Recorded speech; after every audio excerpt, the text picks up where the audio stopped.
Thank you for coming.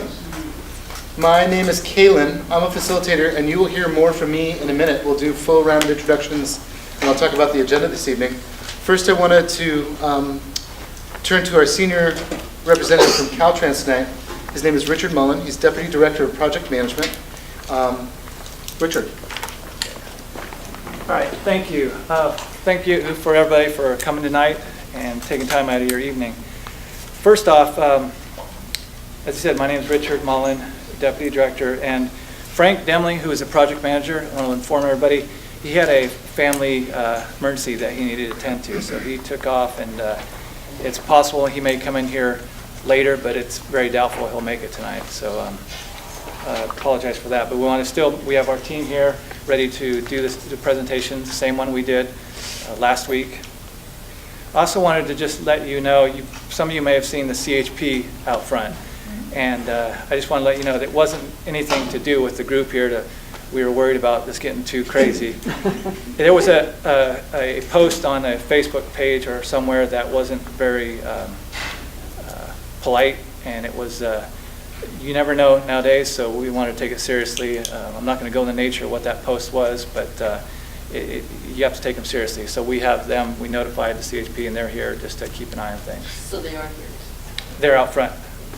Yeah, because that was the post was a pretty violent type post. So pardon? I don't know. I don't know the nature of it, Corey. I don't know if you want to go into details on it. What the nature it said. Someone said they ought to place snipers on the bridge. Okay. They didn't elaborate. So you have seen something like that. Snipers on the bridge. Take it seriously. So they're there for all of our safety. Just want to let you know that. So.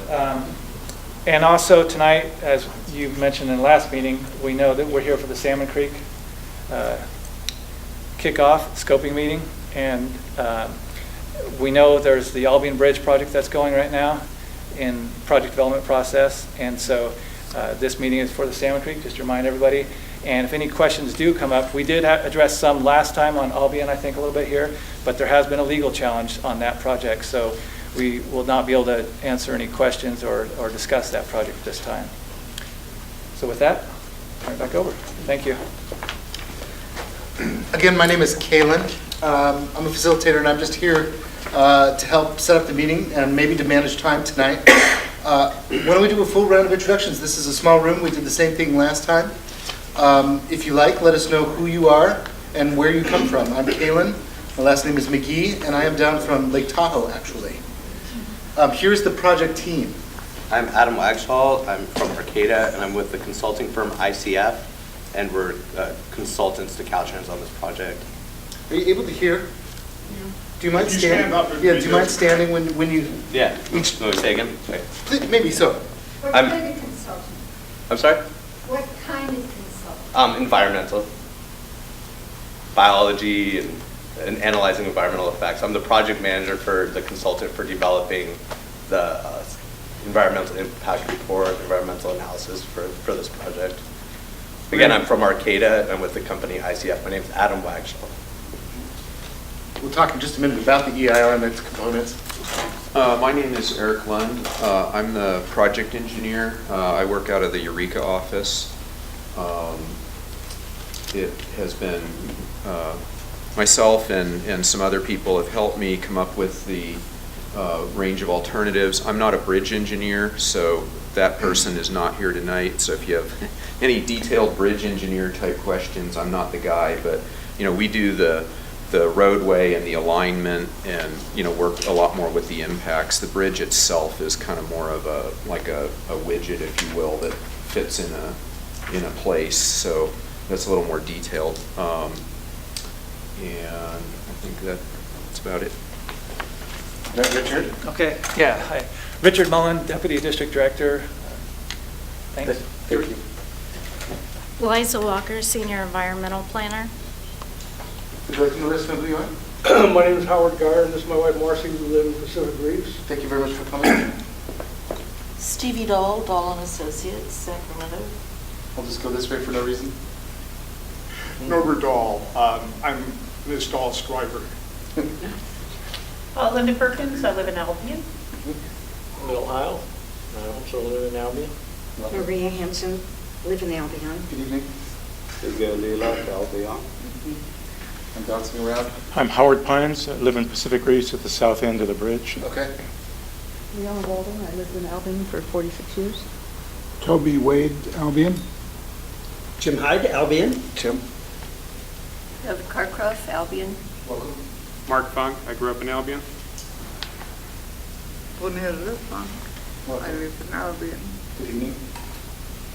Carol Clary, I live in Albion. Dan Clary, Albion. Beth Bosk, I'm a resident of Albion. Bob Diners, part-time in Albion. I'm Lacey. Hi, Lacey. Hi, I'm Stephanie Lister. I work with Adam at ICF, the environmental firm working on this project. Yes, Corey. Hi, I'm Corey. I'm the Public Information Officer at Caltrans. Under the California Environmental Quality Act, CEQA, if you do something big enough, you have to do a couple things. You have to study a range of alternatives and their environmental impacts, reveal those impacts of those different alternatives, and explain your answer, and engaging a couple of different times with the public. The guidance on that is to check in at least at 2 points. Now, during the scoping phase, to comment on the purpose and need, which helps describe the whole goal of the study and helps frame and shape the alternatives. So CEQA says, please check in with constituents and those that care about the shaping of the study. So that's what we're here for tonight, is a scoping meeting to ask what you want included in this study, what you would like to see studied. You are welcome to ask questions, and you're welcome to state preferences about what you would like to see, knowing that at this phase in the study, there aren't a lot of answers when it comes to which alternative will be selected, nor are there a lot of alternatives at this point about the different impacts, social, economic, environmental, of the different alternatives.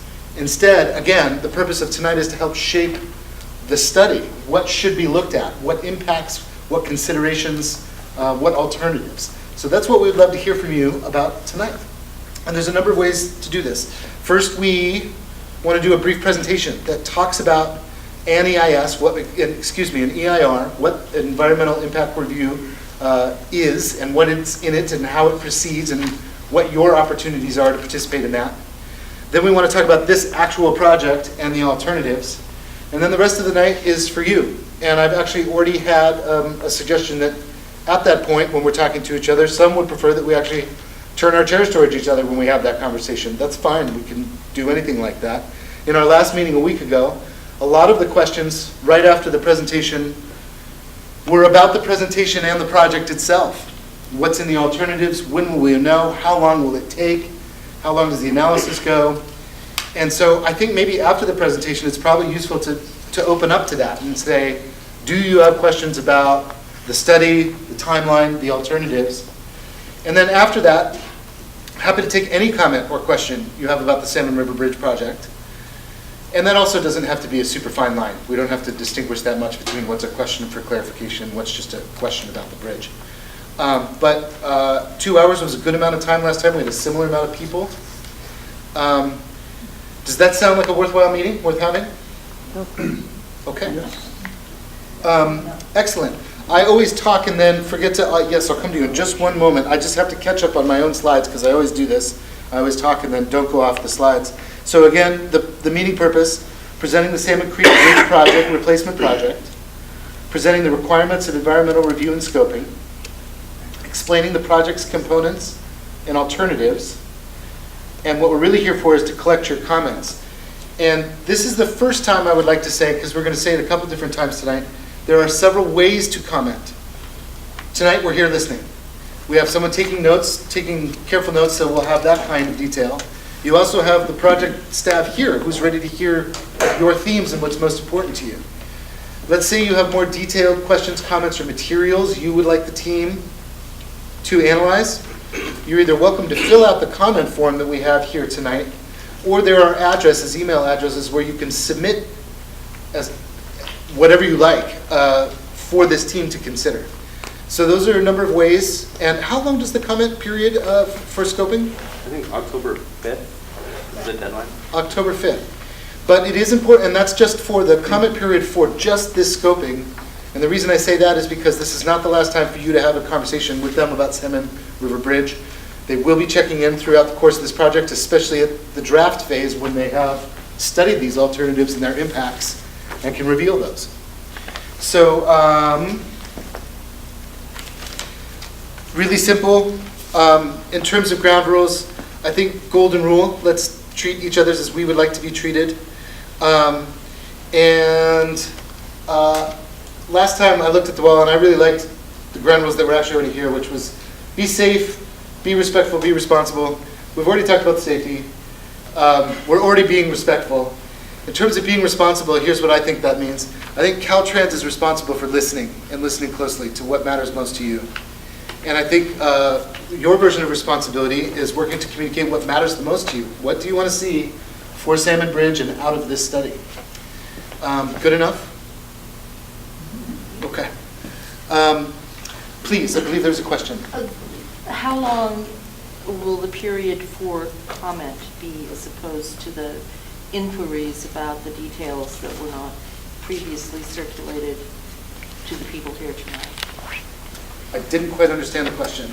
You indicated that when you're finished with your presentation, that because there were many inquiries last time regarding some of the specifics, how long things would take, how long will that be, and how much time will be left for making scoping-related comments? Oh, you mean tonight? Tonight, Pardon yes. me. We're going to try to get through this in 20-ish minutes, and the rest of tonight is for you.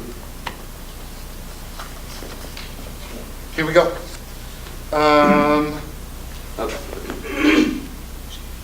Boom. I can jump in if you like. Please.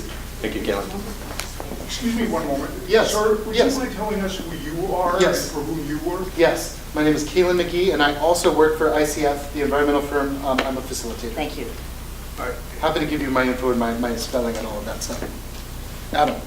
Thanks. So Eric is going to go into the project description in a lot more detail than I will now. I think you all know that the proposed project is replacement of the Salmon Creek Bridge, which you know where it's at. It also includes potentially cleanup of lead contaminants in the soils there and aquatic habitat restoration. I'm not sure which one. So as Kaylin noted, we're here to fulfill one of the parts of completing an environmental impact report under the California Environmental Quality Act, and we're in what's called the scoping phase of that. An EIR is one document, one process that can be used to complete CEQA for a project. The others include categorical exemptions and initial studies, negative declarations, and EIR is sort of the most robust one with the most detailed analysis and the most public outreach and so forth. So again, CEQA is a California law. It requires state and local agencies, including Caltrans, to conduct environmental review and make decisions based upon that environmental review. CEQA explicitly incorporates public input, includes disclosure of any significant environmental impacts and measures to minimize, reduce, or mitigate any environmental impacts. And when the Caltrans adopts a plan, that plan will be disclosed along with whatever environmental effects are found that could occur.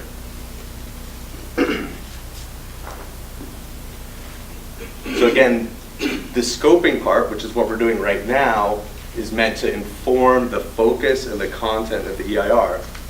And this is really an important bullet, this last one here. It's an opportunity for you, the public, to share specific local information to inform what's going to be analyzed in the EIR and the design and selection of alternatives.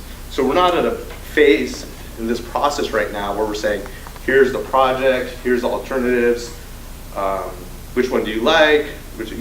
All that input is fine, but to be really clear, and people should ask questions if it's not clear, this is a point where we're telling you, we're about to go into the study to analyze different alternatives for replacing the Salmon Creek Bridge and to look at what the different environmental effects of those alternatives are. And we're asking the public, as we do that study, what should we look at? We don't want to miss anything that's important to the public related to some environmental effect that we might not otherwise have thought, be it aesthetic or biological environmental effect, or other.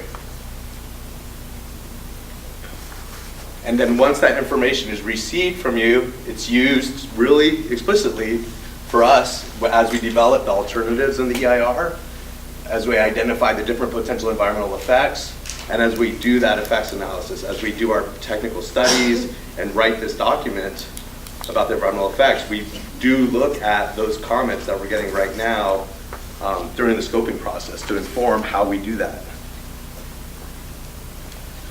I mentioned, again, we want to know what we should be looking at in terms of environmental effects. There's really explicit categories of different types of environmental effects that are part of CEQA analysis. All of these will be assessed in the EIR to different levels of extent depending on how much effects they are. Aesthetics, agricultural resources, air quality, biology, cultural resources, geology and soils, hazards, hydrology, land use, mineral resources, noise, population and housing, public services, recreation, transportation, utilities and service systems. And I intentionally want to read that because I hope that it sort of can help focus comments around those categories and what we should be looking at within those different categories. And finally, and very importantly, also cumulative impacts.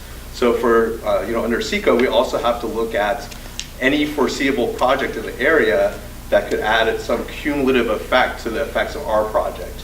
So in this case, there's other projects Caltrans is doing up and down the coast, including the Albion River Bridge project. There's different projects the county might be doing. So we develop a list, if you will, and information on all those other projects that are relevant, and we include in our analysis the cumulative impacts of those projects with the project we're looking at, the Salmon Creek Bridge replacement. So just to sort of reiterate where we are now in the process, so a notice of preparation has been filed with the state clearinghouse. We're right here in the scoping process, getting input on how we should do this analysis. Then we'll do the analysis, that's called preparing the draft EIR, the draft analysis, which will be circulated for public review. There'll be at least one more public meeting here to get input on that draft document, and there'll be a comment period where the public has an opportunity to provide written comments. In the final EIR, it'll incorporate all the comments that have been received. There'll also be a section called the response to comments. So all the comments that are received will be responded to. Sometimes there's like a master response. So if we get more than one comment that are on the same topic or say the same thing, they might all be responded to in one master response. But every comment received is responded to in some fashion. And then finally, Caltrans will have the opportunity to adopt the project and certify the EIR, which will include a mitigation monitoring and reporting plan, and then there's a notice of determination filed.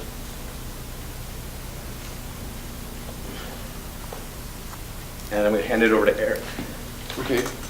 Well, if there's questions just on that process, I could, yeah, go ahead. Will there be a hearing with respect to prior to the adoption of the final EIR?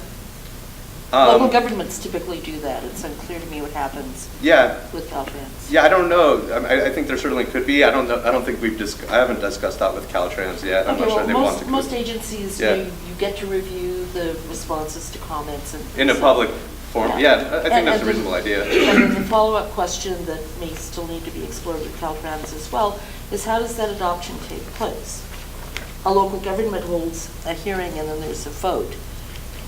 What happens at Caltrans? How does that get approved? Yeah, Caltrans I think has a similar internal process. Can you touch on it, or do you know? Yeah, no, I'm not sure how we would go through that process yet.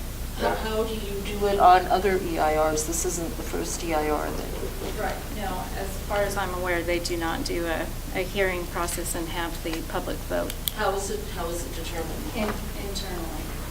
At what level? Does Mr. Mullen do it, or? So with this level environmental document, there will be, that slide's gone. You can pull that slide back up, that would be great. This one? Yeah, circulate the draft EIR, that public meeting. So there'll be a public meeting. No, I understand that. Okay, and It's so. after the comments. Right, right. And so during that time frame afterwards, depending on the level of public interest, it's determined then whether there's another need for a meeting. So not every, we've had others that we do this level and there's very minimal public controversy. I doubt there'll be that for this one. But we've gone through, so you ask about others, and we just go through and we have the internal and external input on this, and we develop the preferred alternative based on that, based on the comments from externals also. And so, I'm sorry, I You're do fine, we have time. apologize, but what happens when it is adopted, since that starts a clock? How does one know that it has been adopted? Oh, there'll be a notice of determination. Who signs the notice of determination? I would think the director. The director does final. The District director. Director, the District state director, I believe. District director of District 1. If I may follow up on that, simple question. Will that be publicly noticed when the director does that? Or Yeah, if yeah. and when he or she does? Yeah, there's a notice of determination. And it's publicly noticed? I think it has to be filed. Yeah. I think It's- they're required to file the notice of They determination. file it with the clearinghouse, but people in the public who have asked for notice have not in the past received it, which is why we're trying to figure out just what happens at the end after all Yeah, of go ahead. this. So I've had past projects where we have had comments and we have notified all of the commenters that the document has been finalized and where they can find that publicly on the webpage. So it's only if they make a comment that they get We the would notice. probably include everyone on these lists that we've been mailing everything to. May I recommend, please, that you also publish a notice in the local newspapers or post it to the local websites?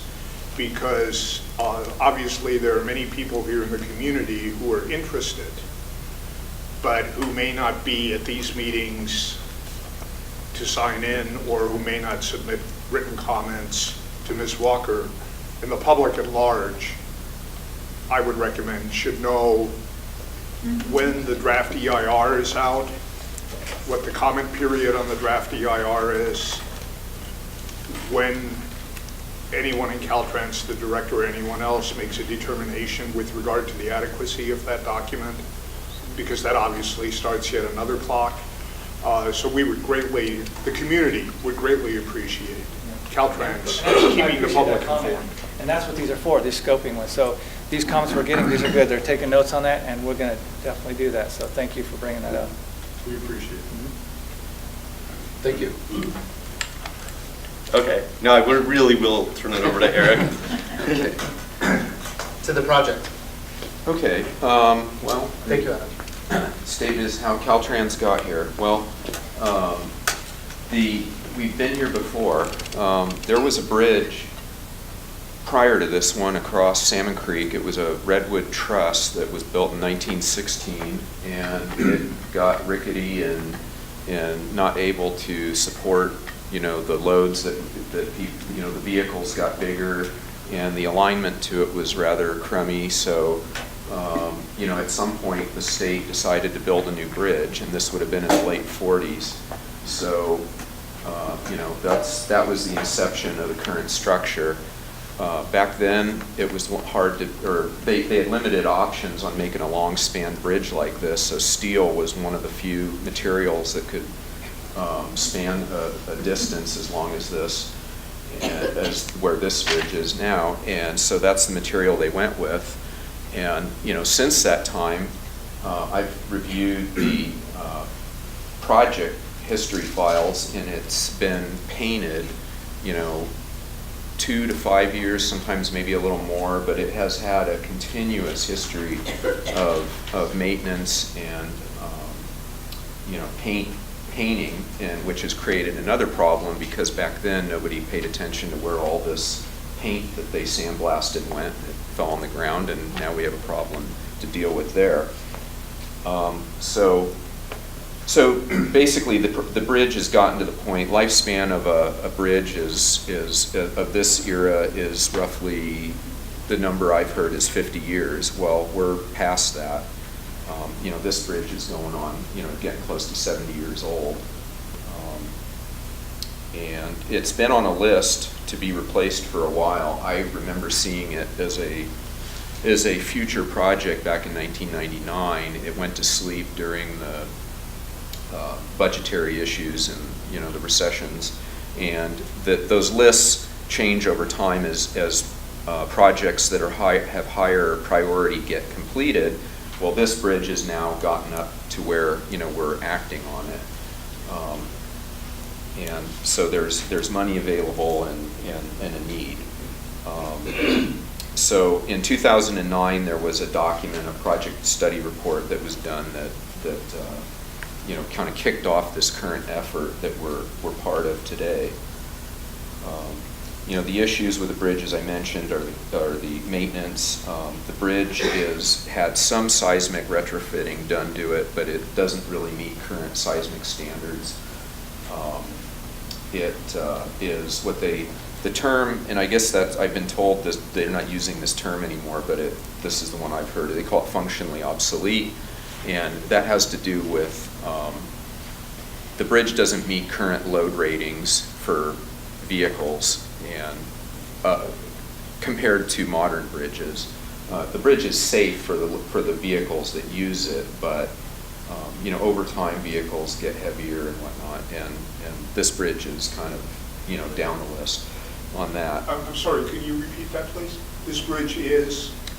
It doesn't have a load rating that is comparable to bridges that are being constructed currently on the state system. So it's less than desirable from a load rating standpoint. Sarah, was there a question? Yeah, I think he was looking for the term safe. I did say it's maintained and it's safe at this point, but it's an aging structure. And I'm sorry, would you please say again, it doesn't have a load rating that? It's comparable. That's comparable to what is considered currently the standard. Oh, okay. So, you know, you can have an old car that you can drive safely on the road, but, you know, it may not stop as fast as a new car. It doesn't have anti-lock brakes. I mean, that's what we're talking about. There's some questions. Do you mind questions during the interview? I mean, during your presentation? What's that? Well, are you comfortable taking questions during your presentation? Sure. Yeah, there's a couple. I wonder if you could just describe what geometric deficiency means? Well, I was getting to that. Okay. We do have a presentation. It may be worth, can we hold comments for just a couple minutes? It's only a couple of slides, and I think there's good info in there. And then we've got the rest of the time for questions. Okay. Well, and as far as geometrically, it's the width of the bridge. We don't have any shoulders. The sidewalk that's there, it's really not a sidewalk. I believe those were intended for maintenance use. And I walked across it today. It was rather, in a word, scary. I would not want to do that as a walk. I did it because I needed to go look at something. And the width of the bridge, I think, is, you know, and forgive me if you were here last week, we had kind of a discussion about the width of the bridge. And, you know, right now I think it's 28 feet is what sticks in my mind, and I don't know if that includes a sidewalk or not, but you have two 12-foot lanes, and then I think there's a little extra, and then there's this, you know, raised walk that's there. But it's very narrow. It's a very narrow bridge. There's really no room for a bicyclist to ride across there without, you know, being in the traffic lane to some degree. And, you know, like I say, it's less than ideal for pedestrian use also. So what we're looking for in a new structure is a width of the standard on bridges is, well, standard highway widths is two 12-foot lanes for a conventional highway, two 8-foot shoulders, and then at this location, we would be looking for a 6-foot pedestrian walkway on the west side of the structure that would accommodate, you know, pedestrians. So you said two 8-foot? Two 8-foot shoulders. And a 6-foot pedestrian lane? Yeah, which would be separated. It would have a barrier between it and the road. So that's like 46 feet total. Why?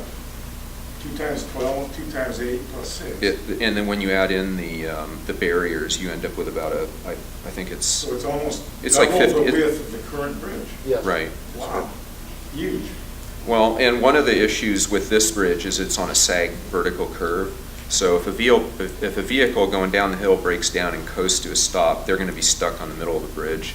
And the current bridge, there's nowhere, their vehicles would have to drive around them, so we're usually looking for a refuge for disabled vehicles. So an 8-foot shoulder accommodates that. And, there's been discussions, as you're probably aware on Highway 1, in other locations that had lower ADT, like average daily traffic, I'm sorry, I shouldn't use acronyms, like Elk, which is much lower traffic, they went with a 6-foot shoulder, and on 10 Mile, which is much lower traffic, but this being between 128 and Fort Bragg has more traffic, so we're looking at an 8-foot shoulder here. So, let's see. You go for it. I think and I will say this, the bridge is also, it's on the California Coastal Trail and the Pacific Coast Bike Route. So, while that, in this section is fairly rural and remote, it does have, bicyclists that use it fairly regularly. So, we do want to think about them when we're, looking at bridge types or bridge widths. Sure. And then, so the purpose of this project is to build a structure that will go another, 70, 100 years even into the future to replace the aging structure, and one that will meet current load ratings and provide an optimal level of width to accommodate the uses, i.e., cars, pedestrians, bicyclists, etc.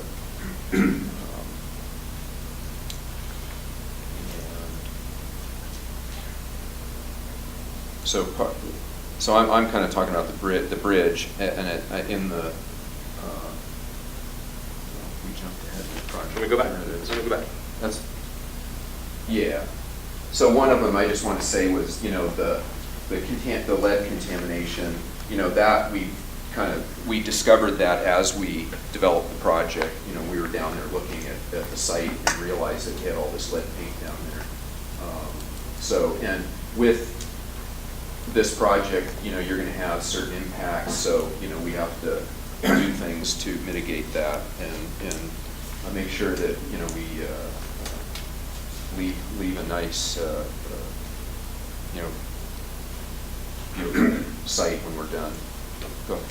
Yep. Okay, so we get to the project description. So basically, what we have are 4 alignments. May as well jump to the next one. And there's, this is just colored lines, but basically we have, from the existing bridge, there's 2 alignments to the east, 2 alignments to the west.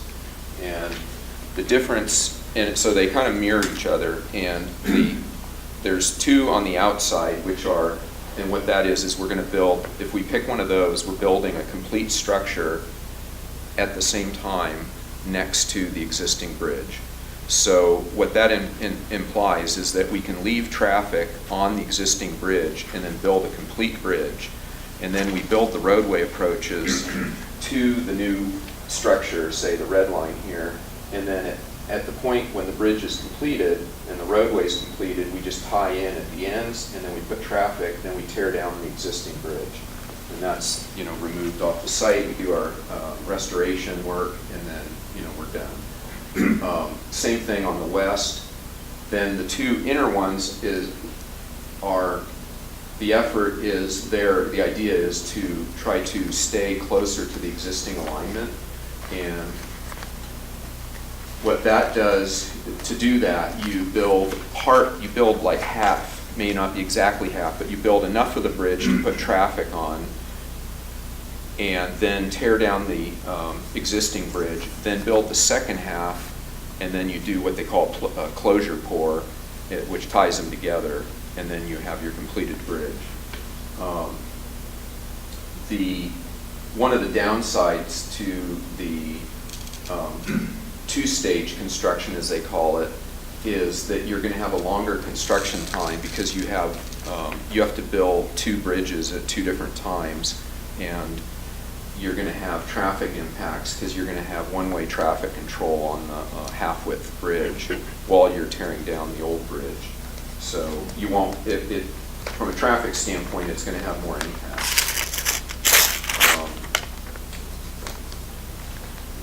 Okay, so that's the alignment. So then we have 3 different structure types. There's a box girder, a modern arch, and a spandrel arch. And I think we have some slides that show what those look like. This is the modern arch. And a modern arch is, unfortunately, this is like kind of the combination bridge. Let's skip ahead. Yeah. Okay, this is a spandrel arch. So a spandrel arch, you have supports closer together, and so the deck is thinner. And because you can make the deck can be thinner if you have supports more often. So if you go back to the the modern arch, they have, it's cleaner looking, but the deck, you'll note that the deck is thicker. It's because it has, instead of spanning like from here to here, it's all the way to here. So you end up with a kind of a thicker looking bridge. And then we can skip to then the box girder. And then the box girder is, the modern arch is kind of like a spandrel, an arch with a box girder in it is what it is. They just, because this is, the support for the bridge is through the thickness of the deck. So that's why they can span longer. They make the deck thicker. So anyway, that's basically what they look like, though. So they're, and so there's three bridge types, but the 2, just so you know, the 2 half-width alternatives cannot do the spandrel arch because they can't phase it that way. They have to build the whole thing at one time. So that would, if that alternative was chosen, that bridge type, it would have to be on one of the full build alternatives.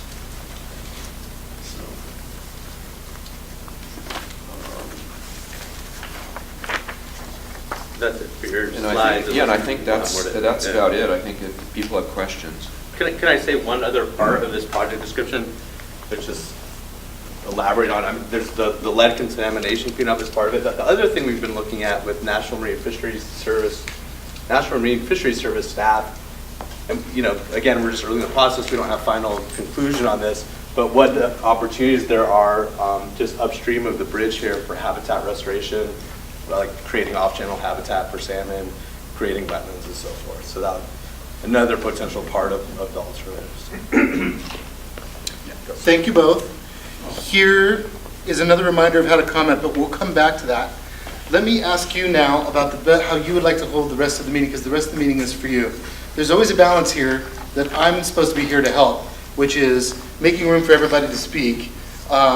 But I don't like being heavy-handed, even including using a clock and trying to time people. And I think we can dispatch with that and not do that as long as we just have a conversation and make room for other people to talk, which means kind of being self-aware about how long your comments take.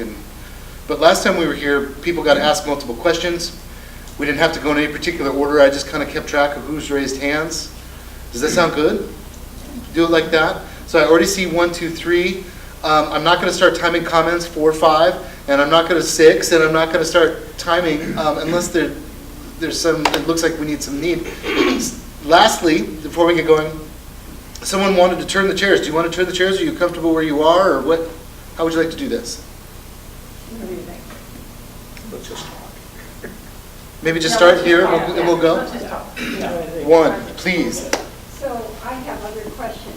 Please. I don't think you have completed your presentation. I haven't heard anything about a large swatch of widened highway. Why not?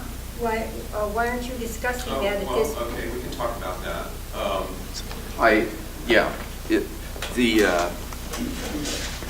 I think I just skipped over it because I didn't see a slide for it, so sorry. We go back to the one with the multicolored, which is this thing here. Okay, so as part of the tie-in, I mean, I focused on the bridge because that's really the heart of the thing and why we're doing this. But we may I ask you to speak up just a little bit? Okay, but we do need to tie it in. So basically, going down the hill, I'll pick an alternative. Go east. So if you do that, you're going to break off of the existing road and create a new alignment. And I will say that the new alignment of the bridge that we've worked up is a little bit, we took some of the sag out, so it's a little higher than the existing roadway. So it won't go quite down, as low into the canyon. And the width of the new highway width is 2 12-foot lanes, 2 4-foot shoulders. As it gets to the bridge, it will flare to the 8 feet. So it will conform to what's considered the, Highway 1 standard, which is 4-foot shoulders, is typically what we go with on most projects. Are you able to speak to what that might mean for how far it goes in the properties on either end? Well, this is an aerial.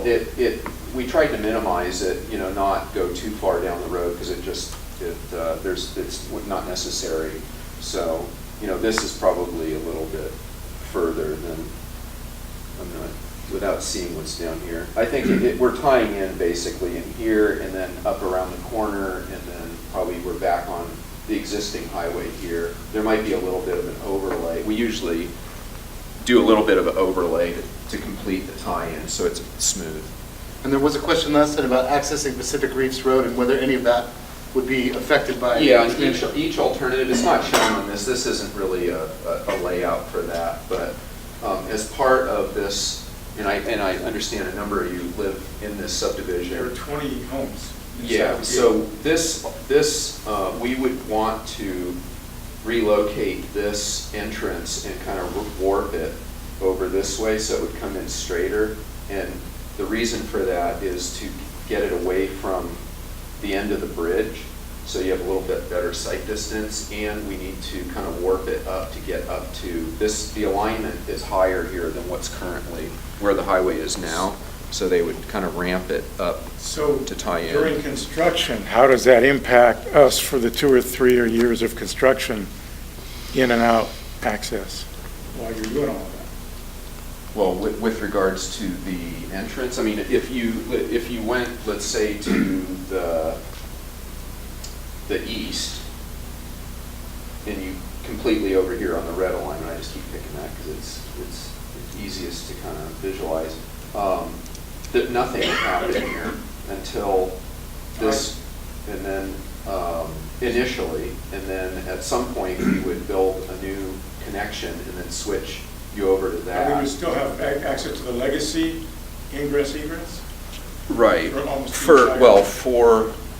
There would be some staging that would have to be done, and we haven't really designed it yet. And currently, when there's been painting on the bridge, the workers and the equipment have used that area, that little apron that we use for ingress egress, to put their equipment and their vehicles through and it's been a real issue. Well, it's more than an issue, Howard. And you agree with this, I'm sure. It's a safety issue, and I think, you guys are, I know safety is high on your list, and I just want to encourage you to think about that, and the staging of equipment and the apron that we have to maintain safety for us, because the passing lane, the hill coming down, the sight, the visibility, it has been hindered, and I'm going to write comments, of course, but I certainly hope that you address those issues and make us whole and make us safer. Thank you. We did 1, 2. I lost my list. Let me make it again. 3, 4, 5. I believe you were earlier in the list. 3, 4, 5. 5, please. I was fine, but right. That was terrible at list keeping. I'm sorry. Please go. I won't forget you all. The height is, how much will it be raised? Do you have a sense of that? Yeah, you don't need to get, I think just to be really clear, and I appreciate that Eric's going to answer questions the best he can, but coming back to just where we're at in the process, we don't pretend to have all the answers, regarding the design.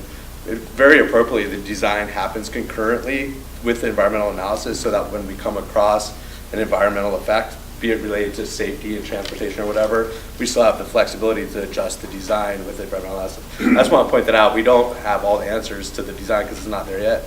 But with that said, I appreciate that Eric can try to answer questions, but generally, we can't it's Yeah. not done, you know? I mean, the bridge approaches are going to be high, they're going to be a little bit further back up the canyon and higher on the hill. And so, and then of course the center, I mean, I don't have a number in my head for what the, at the sag, at the bottom of the sag, what it would be. But I mean, it's like, it's probably like 10, 15 feet in the sag or something higher.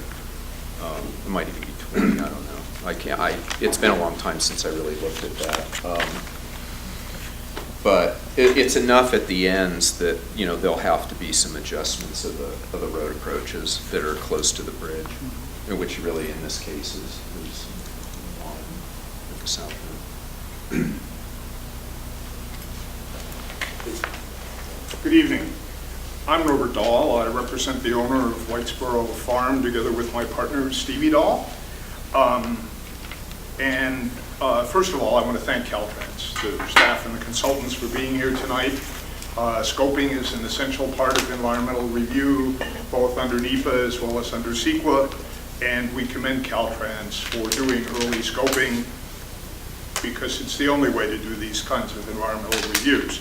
I also want to compliment the two members of the Highway Patrol who are out in the parking lot.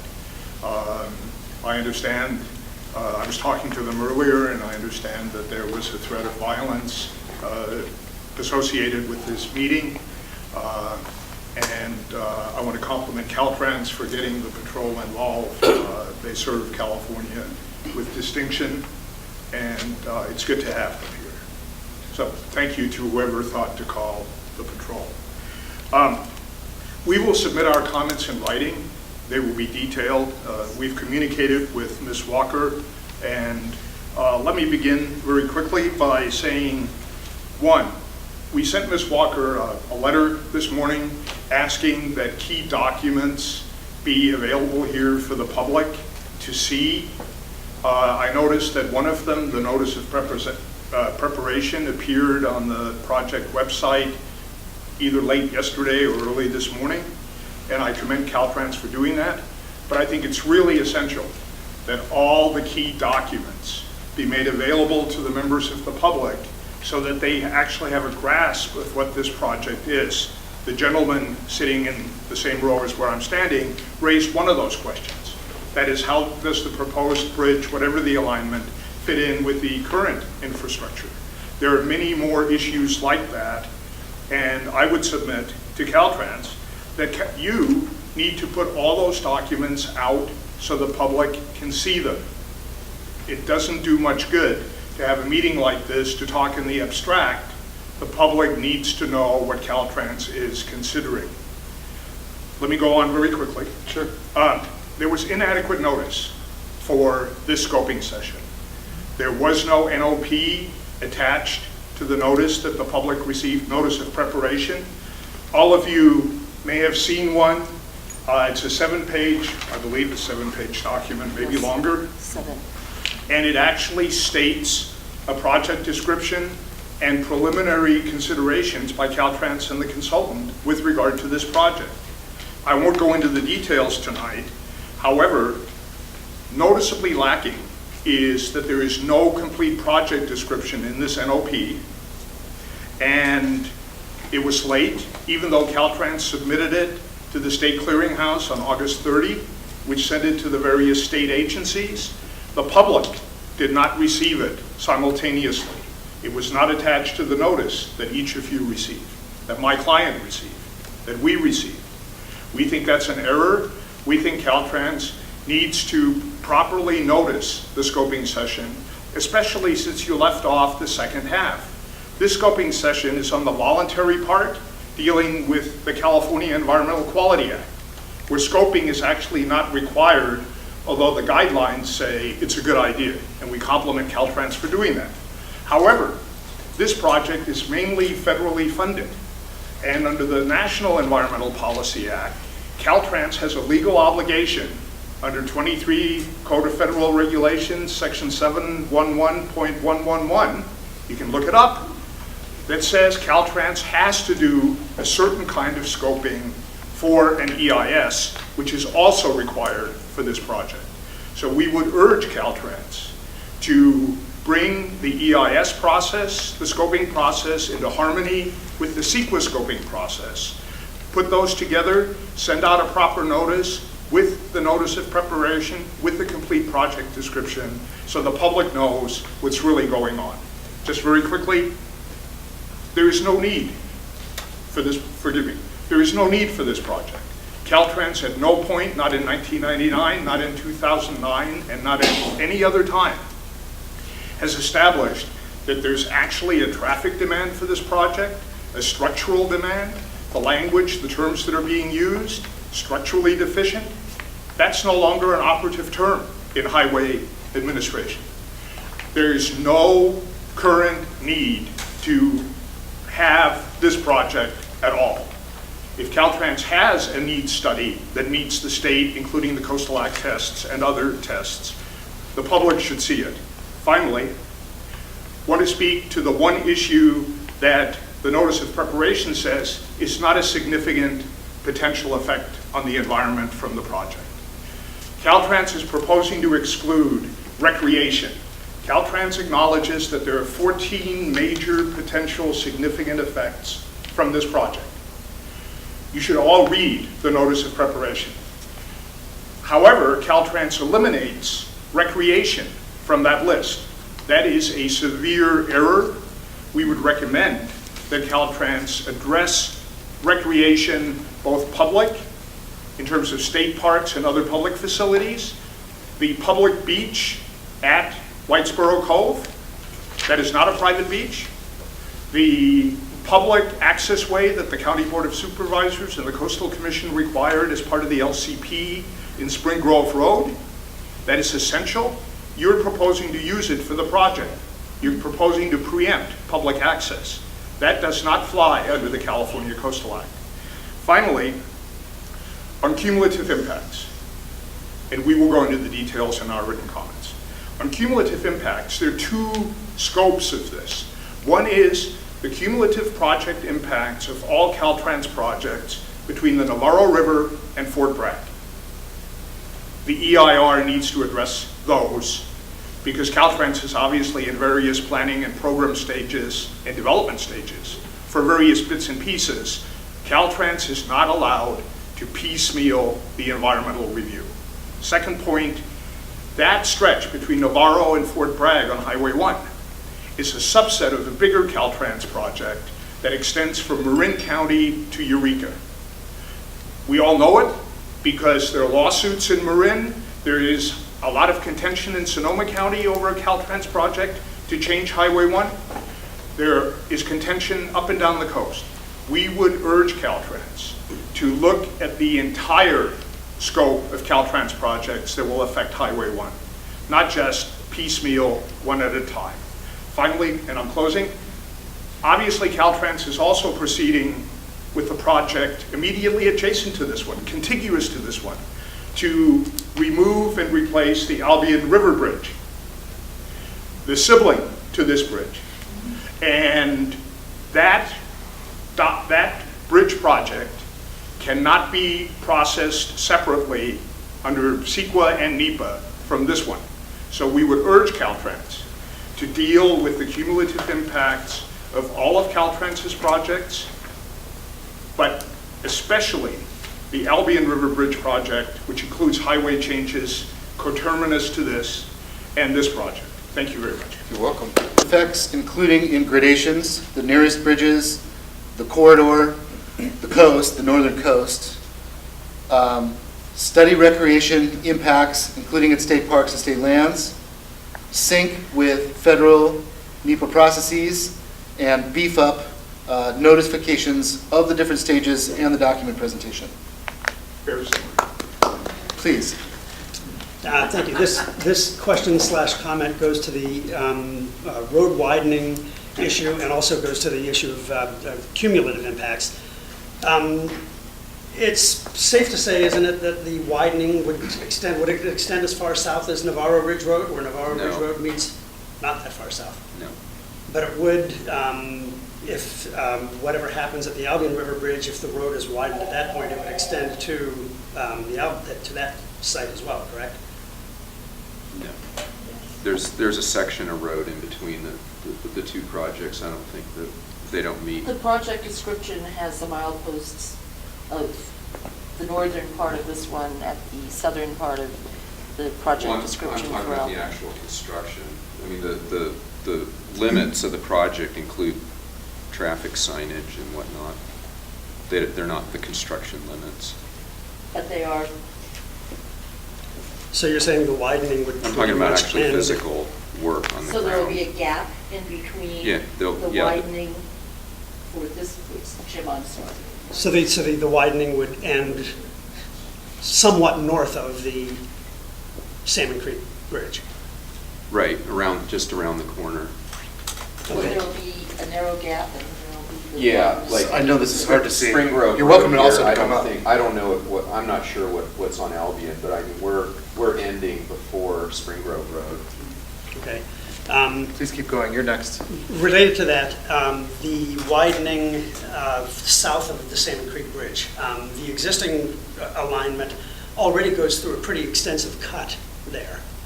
And the old value analysis study that may be upwards of 10 years old or so now talks about, in order to accommodate a wider highway just south of the road, talks about things like concrete retaining walls 12 feet high and 125 feet long, which are not typically features that you see in the Yeah, highly scenic and area of we're- Highway 1.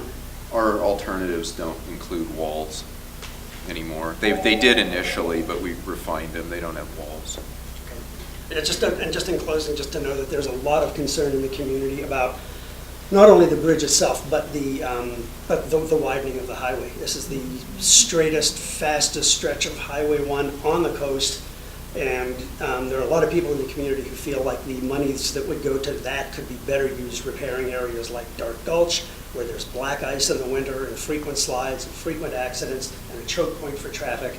And it just seems, to Norbert's point about this project being unnecessary, it seems like a lot of money to spend to widen and straighten one of the wider, straighter parts of Highway 1 in this part of the world. Thank you. Please. Yes. Dan, either, as you like. All right, well, in terms of cumulative impact and in terms of an important study that needs to be done, in 1976, the people of California tried to protect the scenic value of its two-lane coastal roads, and that was reiterated in our local coastal plan. But there was kind of a corollary that happened in 50 years or whatever since then, and that is every time there's a road widening, there are more lethal accidents there than in those portions that, even though people get stuck or even sometimes collide, they don't tend to die where the roads are scary. And I'd like to see an official study done to bring that to fore, because that's been my observation in terms of listening to the news over the past 50 years. Every time you widen a road, you kill more people than the slender two-lane roads, scenic roads. And related comments, especially in the stretch where the speeds are so high and the visibility and the straightness. Please go ahead if you want. Dan, I know you're next. Did you want to follow up on that? Yeah, just a follow-up. I know that I've seen, I think in that old value analysis, there was figures relating to whether a stretch of road is above or below the state average for accidents. And if Caltrans has those figures for this stretch of road, I think that would be really interesting. Good. Please. Same thing, kind of. It seems like, I forget the engineer's name. Eric. Eric is saying that the roadway, the access roadway for the Salmon Creek would be 32 feet, 12 and 12 and 4 and 4, is that correct? 32 for the you're talking about the approach to the structure. Yeah, it's 2 12-foot lanes. And that only goes a little bit on both sides of the road. It would what on both sides? And that 32 feet only goes for a small portion on both sides of the road. Of the bridge, Yeah. Yeah.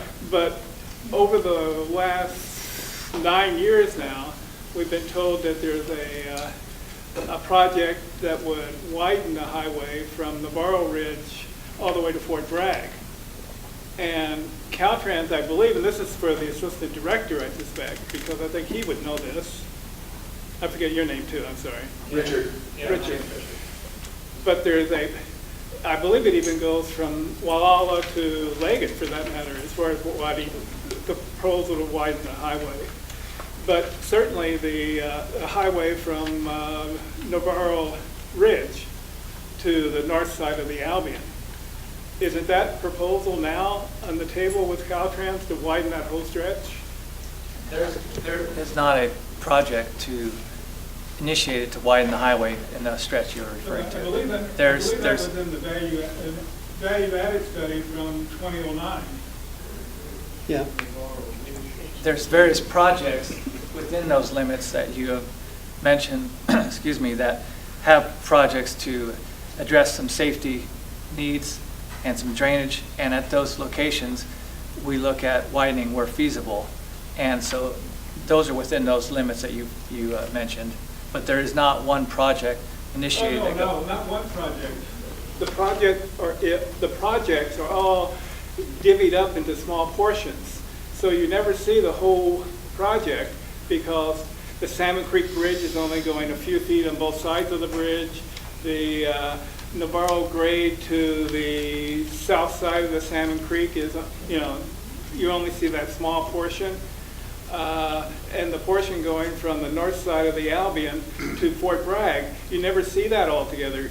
But that's including 5 bridges between the Albion and Fort Bragg, correct?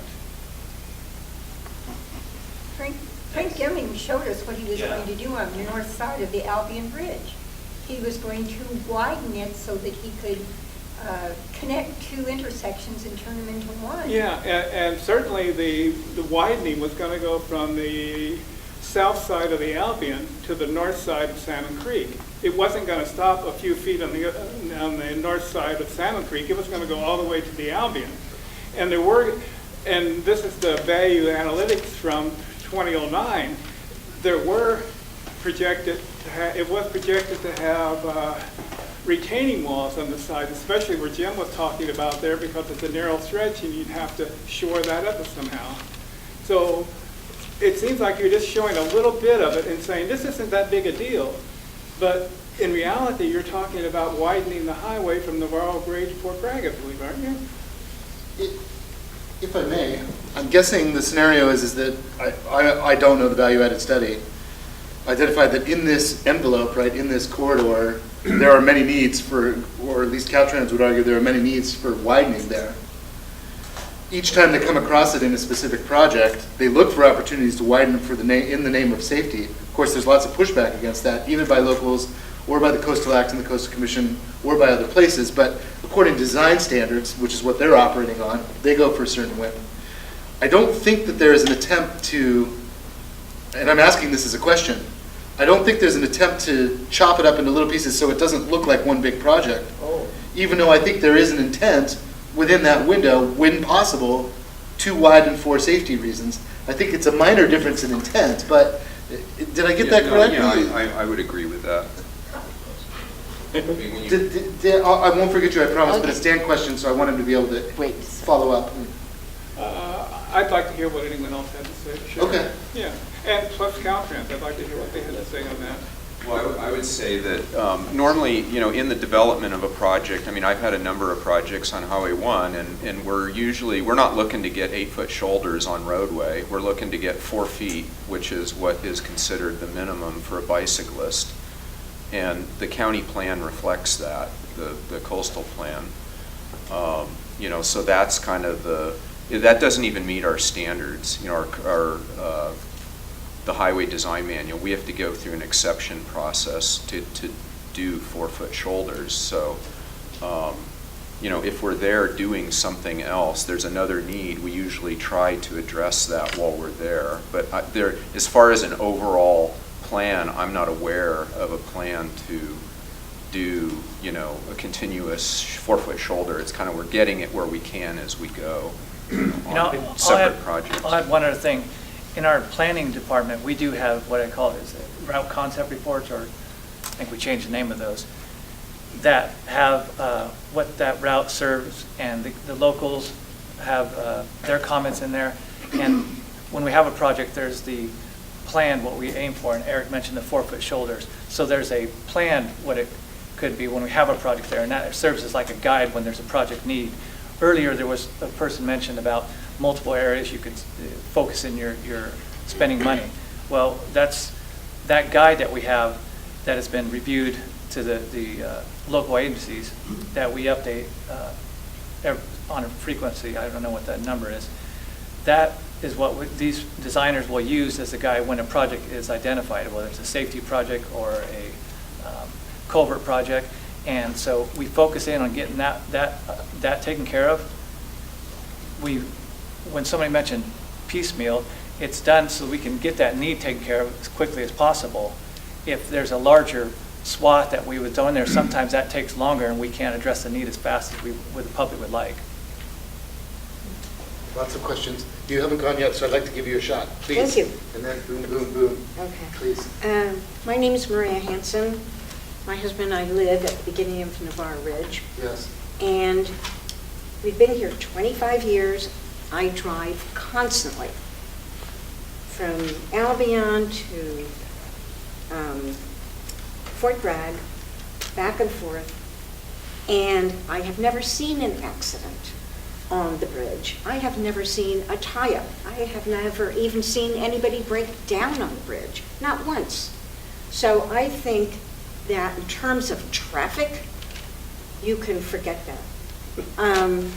And when I looked at your list of the things that you consider, the aesthetics are perfect now. It's the country, it's the coast. People come to us because of the beauty and the natural look of our area. And that includes from 128, that's another factor. Anybody who comes north, unless they're coming from Highway 20, north from be it Elk or 128, they have to use that road all the way. And it's going to back up traffic more than the 20 minutes for sure, and more often than they think. And it means people cannot get to work. They can't get to their homes. They want to go to the Albion River Inn for dinner or the Little River Inn for dinner. They're not going to be able to go because they're going to be stuck.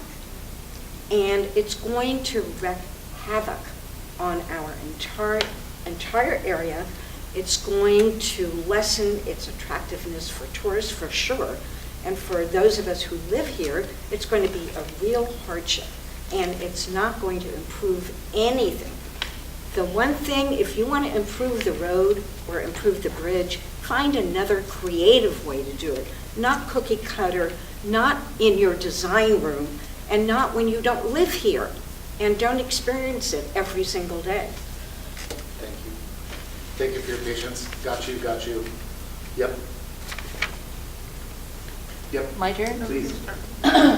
Stevie Dahl, I just quickly want to address the value analysis for the benefit of the ICF crew. I have no idea of what background materials you've been given on this project, but Jim, it really hasn't been 10 years. It was only 2013 that the final value analysis was adopted.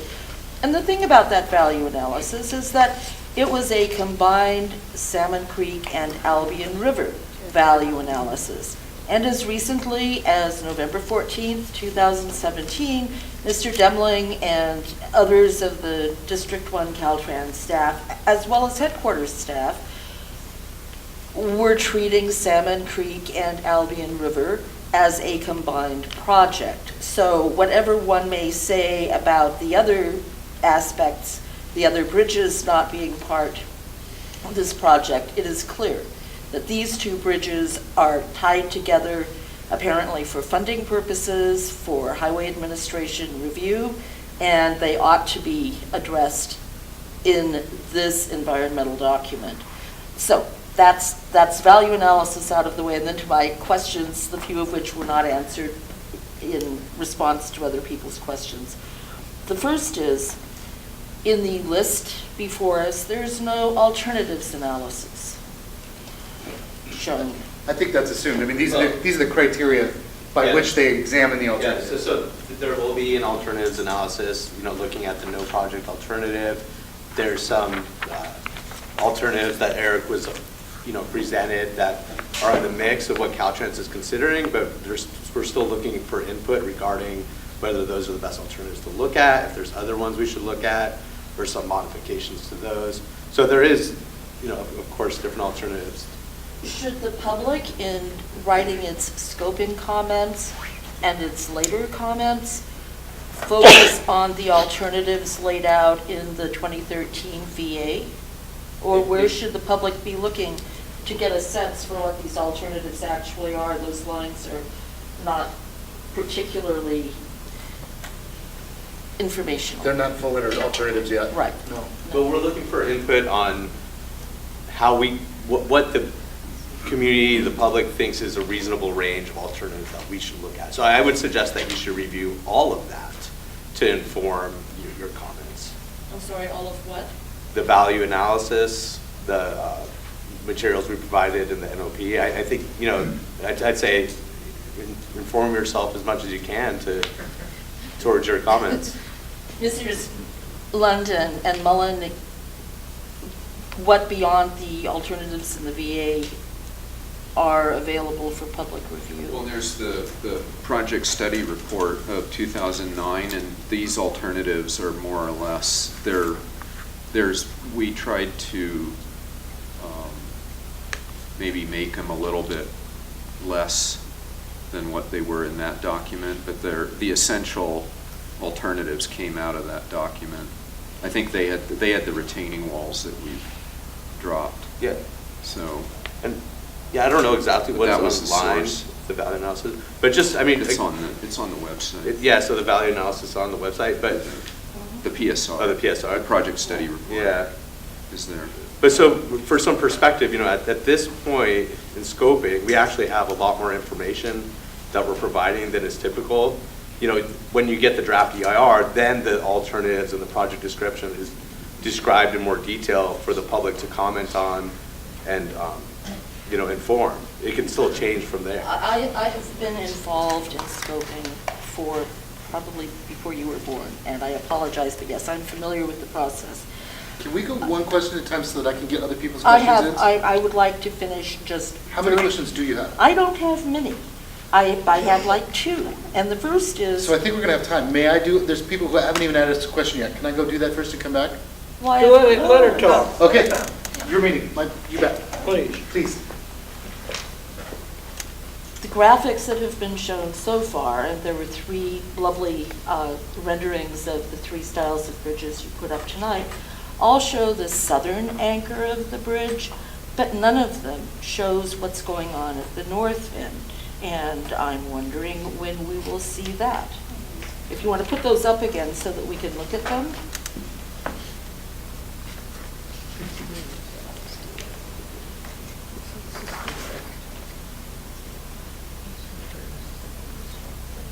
The bridge goes a considerable distance to the north. You can see from the elevation of it that it is,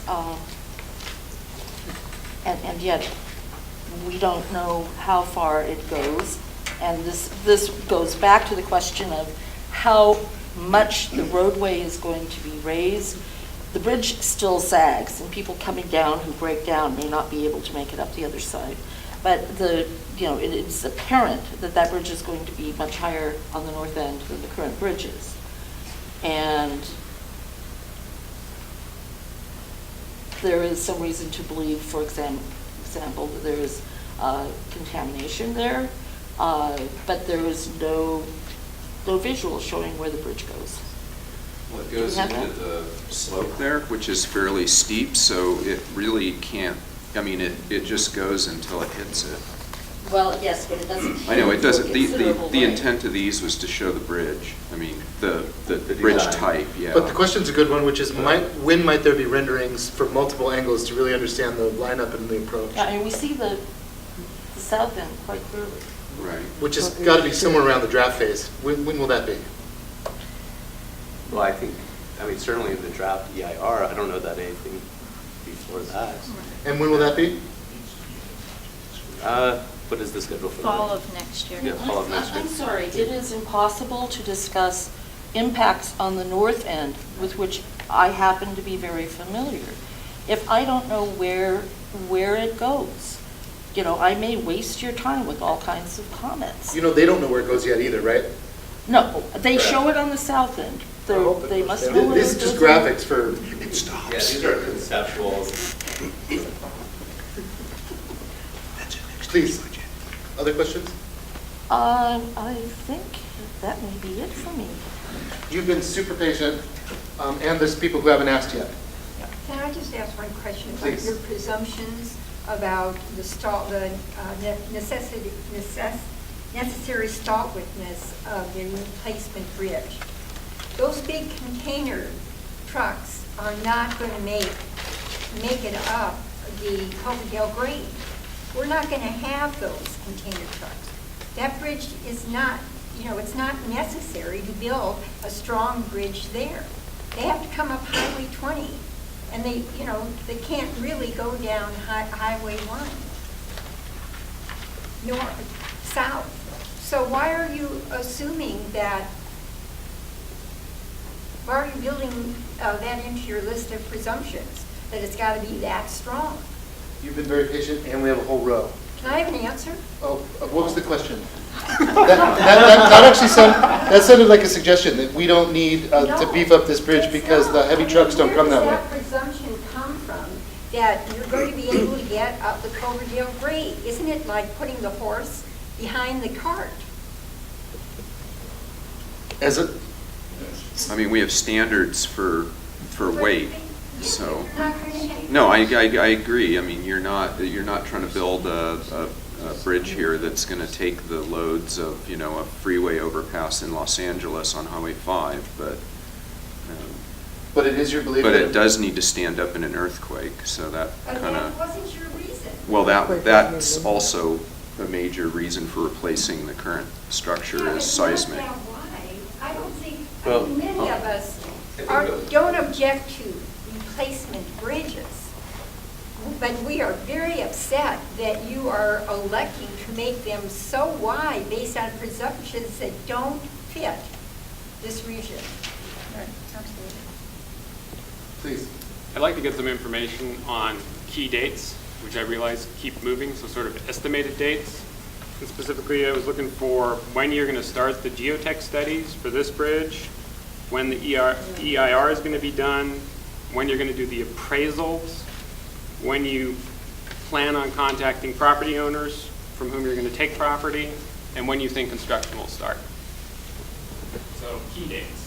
Well, I can tell you the draft EIR we're targeting for fall of 2019. That's the only one I have a response to. That's possibly starting in another couple weeks. People will be notified by mail once that's happening. Okay, when? I couldn't hear that. Another couple weeks You're going to start the geotechnical? for Salmon Creek. And how long will May it I ask, take? do you have a permit for that?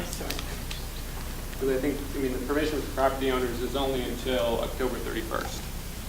So we would be notifying property owners and getting permission again if needed. So you think it'll take longer than October 31st? I don't know the actual dates. Who should I talk to about that? I'll have, just provide me your contact info and I'll provide it to Frank. Okay. And then on the appraisals for the property and approaching property owners? I can, at this stage, they've listed a lot of things that are going to be studied to get to the EIR, and we do not, in the process, start appraising and doing right-of-way work, as we call it, right-of-way phase, until after the environmental document is completed. So that kind of gives you perspective of when that Appraisal will be after fall of 2019. Yeah, and then the final environmental document is all completed, the EIR is completed, then we can open up that and have dialogue with the property owners. And potential window for construction? Pardon? Sorry, please, I didn't mean to cut you off. I want to make sure he was clear on that one. And I believe that's a one-year process about negotiating with the property owners? Oh, that can vary, that can vary. That goes back and forth depending on the property owner's interest, and so that there's that time frame is something that we need to come into closure with before we construct the project, obviously, but those negotiations can go back and forth for a while. And your current estimated start and finish for construction? I don't have the schedule with me. I apologize. Our project manager is not here. And we do have a schedule, target dates, that we'll take your name and give you that date also.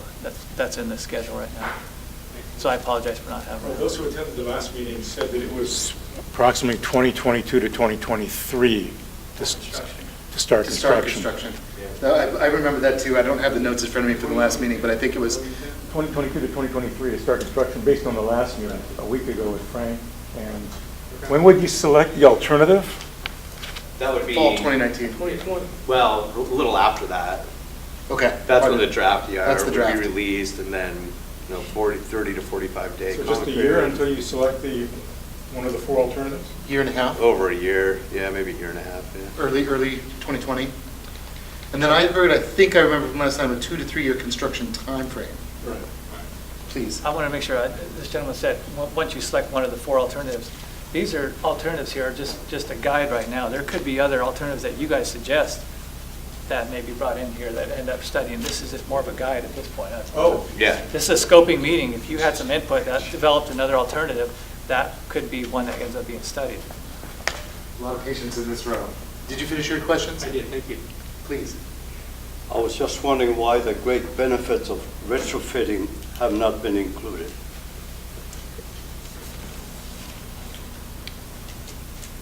Is it a cost?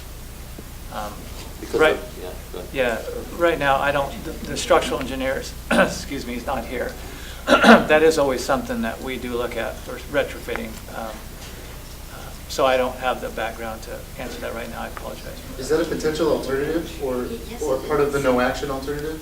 Yeah, there's a no action alternative. There's the no We action. could continue to maintain it. The retrofit we're doing right now, whether it's ongoing that Eric mentioned, the painting, that is a form of retrofitting, keeping it within the coastal zone with the steel members, protecting That answer them. your I couldn't question? hear everything that they were saying. Yeah, so Pardon, sorry. there is a no project alternative, which would mean not replacing the bridge. Please. Okay, first of all, I want to say that probably 2 years ago, Frank Denman sent me a document showing a project from Navarro Ridge Road to the Navarro Bridge. And it had at least a dozen signatures on various people who had signed off on it. Haven't heard anything about it since. But that's the project. But that's definitely in the pipeline. Well, that's the project study report of 2009, which was a much more broad brush kind of document. So, that kind of sets the scope of the funding for the project. And what we're doing leads to selecting an alternative, and we, during this period, kind of refine the alternatives down, and then those are the ones that are studied, and then at the end of this process, we select one. Will there be an EIR on that project? Well, that project is this project. That's just further back in the, there's multiple documents that occurred during the development of a project this large. So that's an earlier one. And I think there's a question in there, is will those other areas be a part of this project or widened? I think, Well, I is hope that the it question? shows up somewhere, because piecemealing doesn't have to do with how you do the work. It has to do with how you prepare the EIR. And that's the point we're getting at. Okay. Now, the other one that gets me is you're using the word, when you started talking, you said the purpose of the scoping session or the reason for a scoping session is determine the purpose and need of a project or of something. And then when you got to how Caltrans got here, they had already identified the project need. What need are we talking about? Because it seems to me, like on a project that I've been on recently, I haven't really figured out that there's a need to do the project, and they're already doing the geotechnical study, which is quite a big project. And how much can you do when you don't have a need? Or how do we know when you really have need for the bridge? How do you look at need? How is need determined? What is the process for determining need? Well, What do those words mean? Yes. yeah, well, I think, as Eric pointed out, I think the need is reflected in the age of the bridge and the maintenance costs and the need to bring it up to current standards in terms of shoulders, pedestrian path, structural integrity in the case of an earthquake. I think the need is defined by those types of things. The purpose is sort of a mirror of that, right? To fix those things. In terms of the scoping, just to be more clear, that the scoping is more to get input on the range of alternatives that should be analyzed in the EIR and the different types of potential environmental effects that should be looked at in the EIR. I think the engineer talked a little bit about an old car versus a new car. You consider those kind of things when you think about this bridge, that maybe the people that are using this bridge like the fact that it's old, and does the community get any chance to weigh in on that part of it, or is this completely Caltrans' decision for the engineer, for the project director? Certainly hope for your input on the range of alternatives and what gets considered in the analysis, including what you want to see out of a bridge. Please, Richard. Yeah, so I want to touch on a couple things here. On the need, we do have, every 2 years approximately, there's a bridge inspection that's done by the, they call them area bridge engineers. And when they do these bridge reports, these different deficiencies or needs come out in those. And Eric listed a bunch of those on that one slide.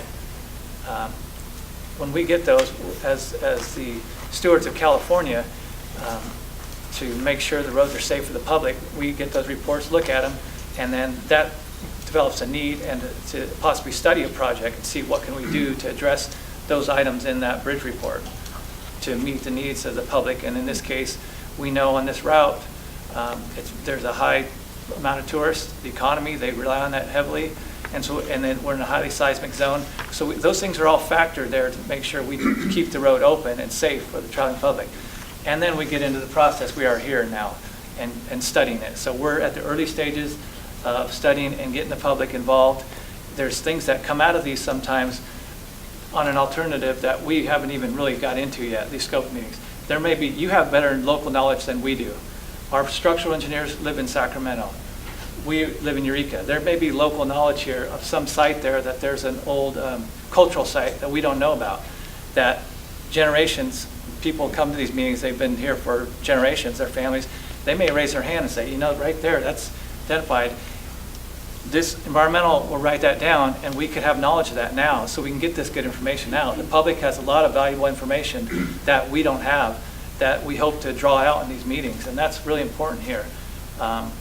There was a comment about staging area, that they think that would impact that community. I think that subdivision that's been going on for, that's really good information that we maybe didn't know about then.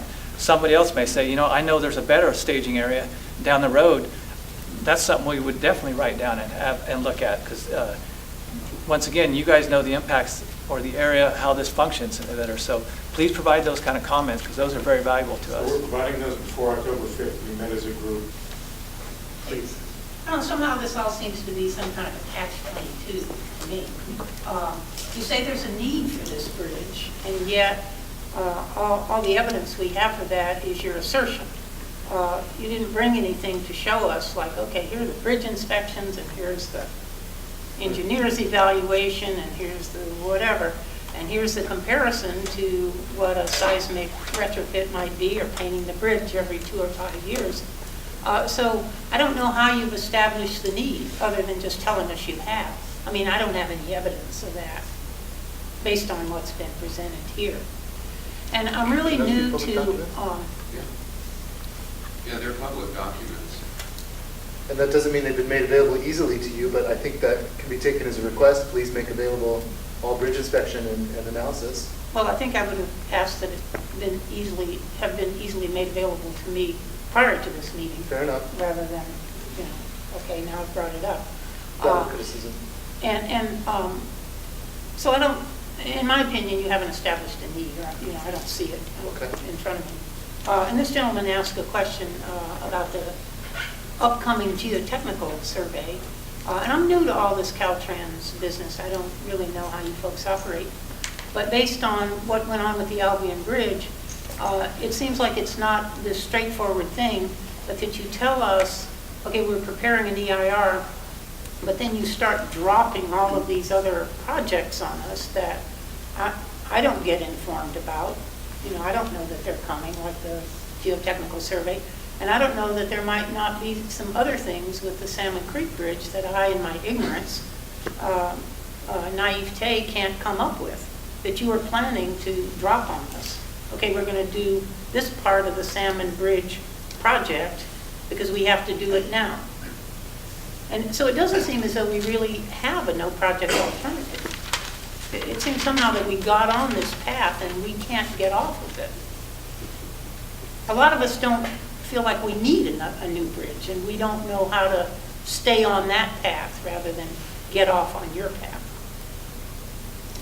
Does that make sense? It makes perfect sense, especially that last part. There was the middle part leads me to a question: how would you like to be contacted about?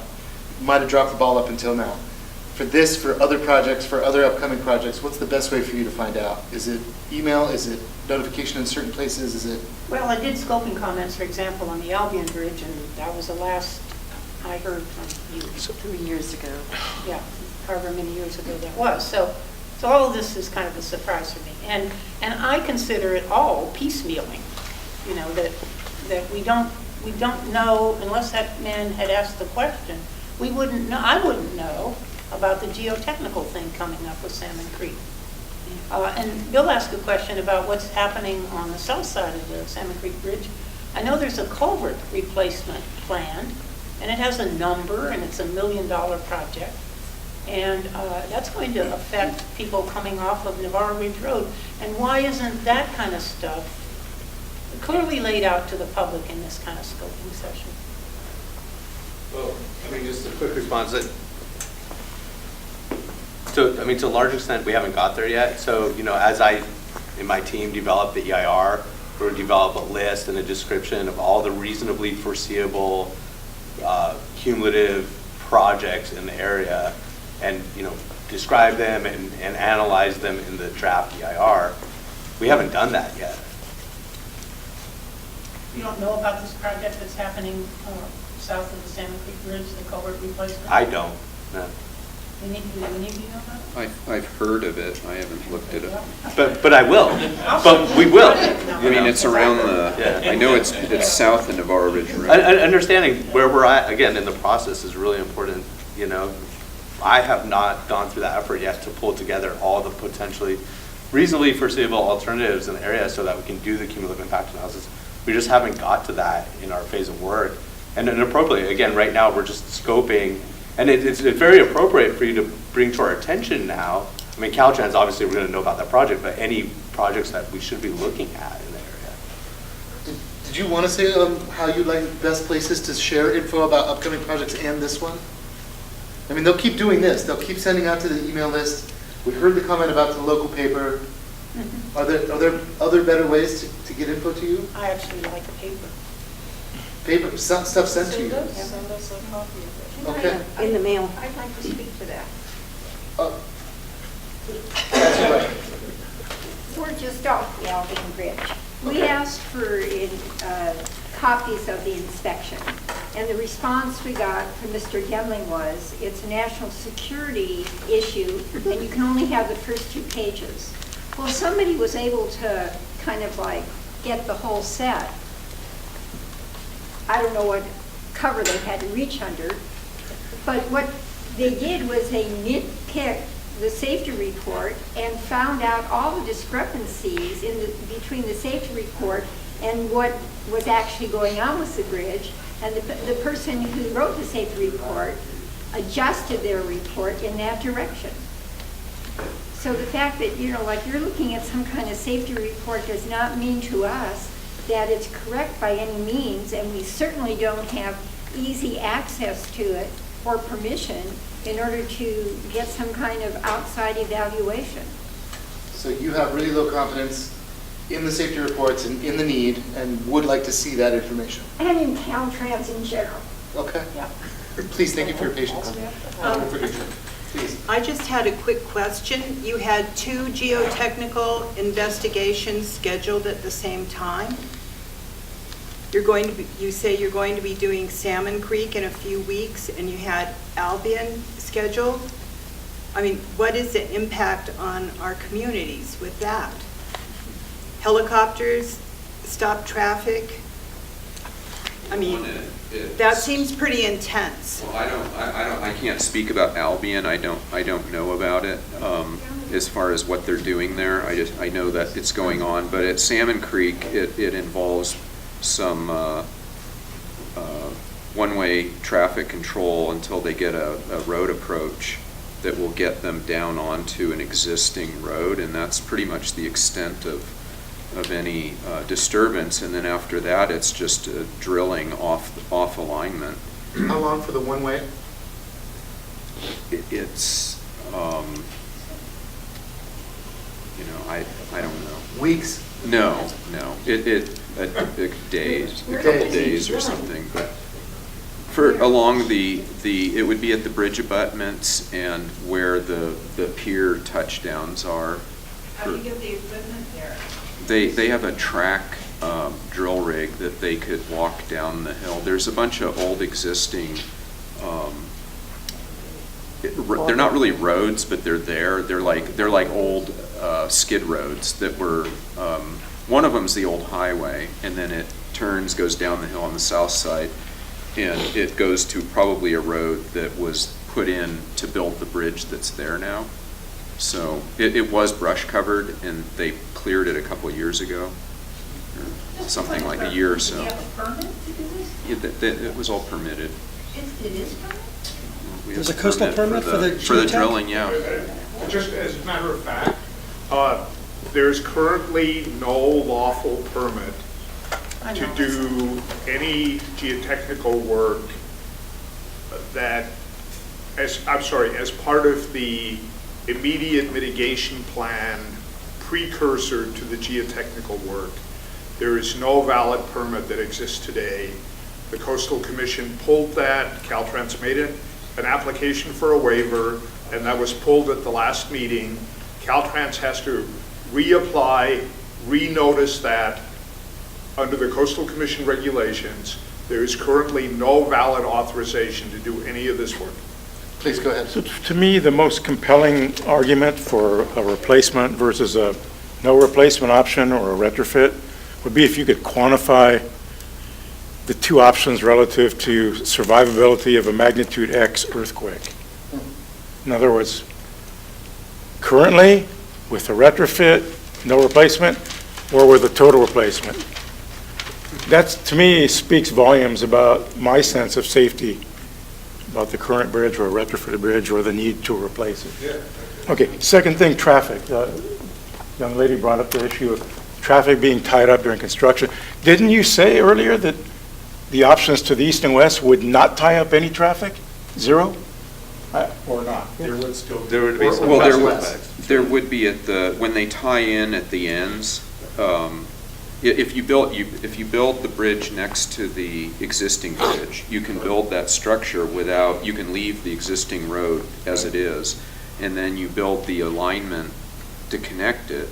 And so the only impact is at that point where you go from the new, bridge and road approach to the existing road. So that would just be like under flagging, and it would be measured, it would be in days. Oh, only days? Yeah, for that, whereas. Allegedly, they're saying that there would be no traffic impact. Much lower with those 2 options, yeah. Well, please keep going. Yeah. And then finally, here's another point. The EIR relative to anthropogenic noise during construction and marine mammal protectionist impacts. Yeah. We've got gray whales coming right up to the beach during the migration seasons. They hang out for a few weeks. I don't know if that's considered. Yeah, I mean, it's definitely considered. And there's a pretty permanent seal rookery right down below the bridge on the rocks. They hang out like during low and medium tides, often. Yeah, that'll be definitely considered Okay. in the environmental analysis I don't and know. design. But I appreciate No, that, this is yeah, great. that's exactly what. Dan? I got up for a minute. Did you say that the geotechnical for Salmon Creek would begin in a couple of weeks? Well, to get clarification on that. Yeah, Liza. clarification. So yes, the geotech for Salmon Creek will be beginning in the next couple of weeks. We do have a CDP for the Salmon Creek geotech from Mendocino County. May I ask, has We- that been issued? Yes, it has. And you complied with all the conditions? We're in the midst of complying with the remaining conditions. Yes. And a follow-up to that. So without naming the bridge, but the bridge that's north of that, if it turned out that that bridge and the Salmon Creek geotechnical were at the same time, and I understand from the staff report from the bridge that will go unnamed, that the cumulative time per rig is 2 hours over the course of 4 weeks. So is it possible that those two geotechnical surveys would be done at the same time, and they both are going to have road closures or road one-way traffic? Or in other words, are you going to go from Salmon Creek stop, go to Albion stop, and it's going to be like that? Eric mentioned the initial tie-in when they have to get access. Oh, no, I'm not talking tie-in, I'm talking the Traffic, geotech. you're talking traffic, correct? For the geotech, for the Yeah, drilling yeah, no, that's I know, going I know, on. I know. But to get access, what I call tie-in, going off access to get to the drill site, there'll be one way to connect in this access road or grading to get to the drilling. That, once they're drilling there, the effort to drill, there won't be any restrictions once they're there. First, it'll be free-flowing traffic. But they don't start again when they finish and you have to take it away of it. Possibly. I don't know the drilling plan myself. I leave that project manager. And so I'm just mentioning, once to get set up and they start drilling, they're drilling, then there's no more traffic control How many issues. drill rigs are there? That I don't know. I don't know. And so it is possible then that the geotechnical survey could be going on both sites at the same time. Sounds like it's theoretically possible. It also sounds like it's a request to consider this and try to sync it up so that you don't have those extra traffic impacts. Right? I think this. The road engineer didn't know anything about the second geotechnical survey, so somehow it doesn't sound like that's being coordinated in any way. Yeah, we'll definitely coordinate efforts to minimize traffic delays. And if they happen to be going about the same time, then we'll coordinate and minimize traffic delays to the community. Is there a time frame that it has to be done before the rainy season or anything like that? There's windows there, and when I say windows, work windows, I don't have those myself. Because the unnamed bridge has that same corridor that it has to be completed before the rainy season, so they're in a small time frame to do that also, and it sounds like Salmon Creek is in that same kind of time frame. There are steps that have to be Richard, mentioned. may I? The time frame for both ends on the county's rainy season clock, which is October 15th. And so the answer to your question is Caltrans has requested the county and has requested the Coastal Commission to allow the two geotechnical projects, development projects, to occur simultaneously. If you look at the traffic management plans for both, they are back to back. And very clearly, there's a whole string of truck transport in and out on Spring Grove Road, the old highway, including the intersection of that road with Highway 1. There will be traffic controls at that point. And then less than a mile up the road, you'll have the less than half a mile up the road, You'll have the geotechnical work that's proposed, that is currently in litigation, for Albion River Bridge replacement project.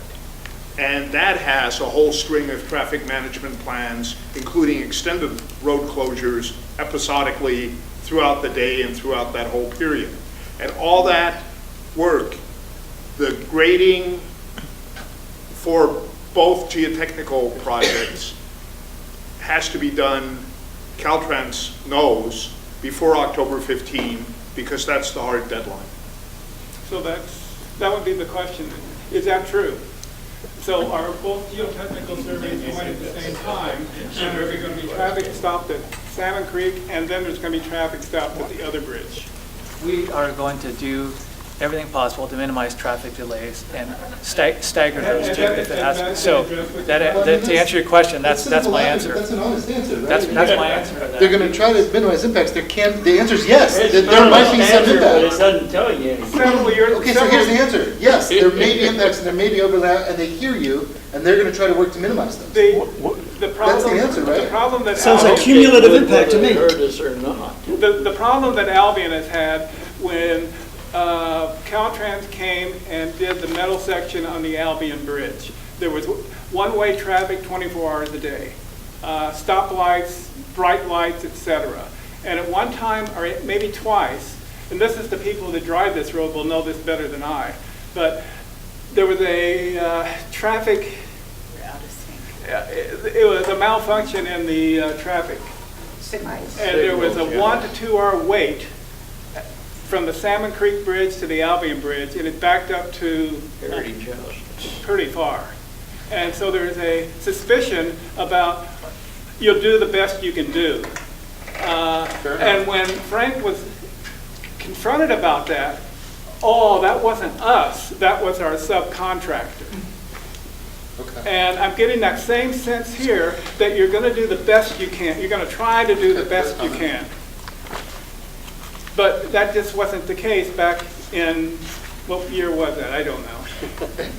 But it took the whole summer, and that one-way traffic was 24 hours a day, and the neighbor to west of me had lights shining into their house for that full time at night.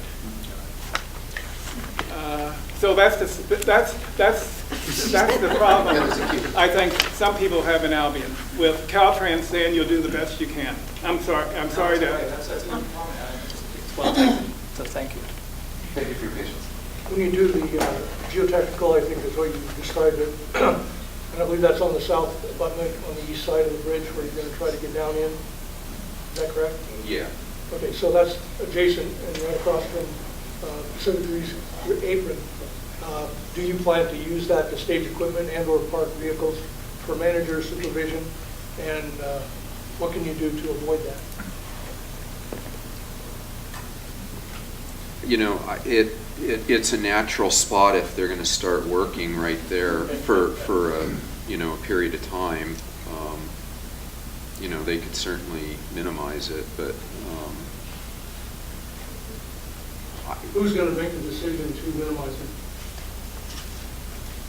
well, there's a driller that is making the drilling plan. Subcontractor? No, it's actually a Caltrans employee who is not here. So there's drilling involved in this geotechnical survey? Right, well, for a structure, yeah, they want to drill. In the structure or underneath the structure? Underneath, or, well, not underneath the existing, adjacent. And what is the noise level? Huge. Well, it's a diesel powered, And how long is this proposed to last? There are charges involved too, aren't there? Not for the drilling. I don't think I So much for my... Your response? Yes. I understand it's a quote natural place to stage. However, it's also a natural place for us to get in and out of our subdivision. Sure, yeah, sure. So when the cars are lined and we have one car length in and they're all the way to the highway, that's inexcusable. And I just find it very difficult to understand how Caltrans can put us in that position. We're a small community, part of the community, but I respectfully request that you do something to keep the shoulder clear and to keep more than just a narrow path into our gate, because we have exiting vehicles, we have vehicles approaching, and there's no room for them to pass. I don't mean to dominate the conversation, but we've been through it so many times, and it's time to rethink that natural description that you just said. Thank you. Mr. Demling has joined us. Why don't we ask him to answer some of those questions? Sure, happy to, but look, it's 8 o'clock. We're approaching the end of our scheduled time. We're certainly not in any rush to try to rush you out of here. Before we do any of that, let me see, is there anybody here who wanted to say something or had a question but didn't get it in? Dan, I'm happy to go to you, but anybody who didn't get any question or any comment in at all? Okay, please. Dan? Quickly, I was out of the room when the geotechnical for Salmon Creek was mentioned. Is there an EIR for that? EIR, I'm sorry. Is there an EIR for that? CEQA? Is there, it must be CEQA. There was a CEQA CE and a CEQA NEPA CE. And those are all on the website. Well, why don't you notify us of these things? I mean, I made comment on both the bridges when I did the scoping comments. Quite a few times and I've talked about the geotech. We put it up on the website. On the Salmon Creek, I've not Yes. heard about it. You didn't send anything in my email or my post office box, both of which you have, about that you're applying for a geotechnical permit for the Salmon Creek Bridge. We've talked about it several times at public meetings. That information's been Anybody on the heard website. about it? No? Well, some other public meeting, I guess. When does that work begin? In a couple weeks. The noisy part. The geotech work will occur in a couple weeks. And how long will that last approximately? Until October 15th? Eric, do you know how long it? Is that the date you said? It was like Drop a dead date, but day. the actual For geotech grading. project is proposed to last considerably longer. Grading can occur up until October 15th. Grading? Grading. That would For be the connection from the highway to get the equipment into the site. They need to build a road approach. Oh, wow, okay. Yeah. You're contending that they turned this over to the Coastal Commission and yet they went to the county for a permit? The Coastal Commission actually delegates the implementation of their law through the local coastal programs. So the county becomes the keeper of the Coastal Act, though the commission can step in and sometimes does. But the permitting comes from the county in this case.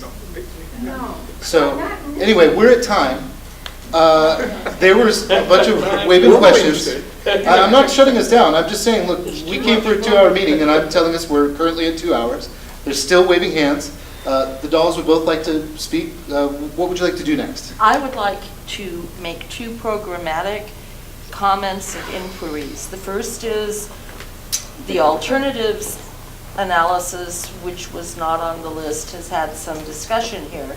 And every time the subject of not building a new bridge comes up, we get the no project alternative. And I don't think that's what this group is necessarily saying. No project alternative must be analyzed, but I think that there is something between the new bridge and the no project alternative, and I think that that needs to be addressed fully. The second point, and Frank, if you're here, you can perhaps answer this. He stepped up. He's left us. As of November 2017, Salmon Creek and Albion River were supposed to go through what I will call a supplemental VA process. And many, but not all, of the participants had been appointed for that. The environmental impact report, or reports, it was never quite clear to me at that point whether there would be 2 separate ones, even though the Albion River scoping had occurred back in 2015. We have been told, after the VA had been moved forward several times, that it would not be done until after the geotechnical investigations for the 2 bridges had been completed. And then there would be the VA update, and then there would be the actual environmental impact reports and environmental impact statements. What happened to the VA update that would have answered or at least fleshed out many of the issues that have been raised tonight? Is it going to continue? I don't And think when? anyone on this panel knows the answer to that. I'm sorry? I don't think any of us knows the Right. answer to that.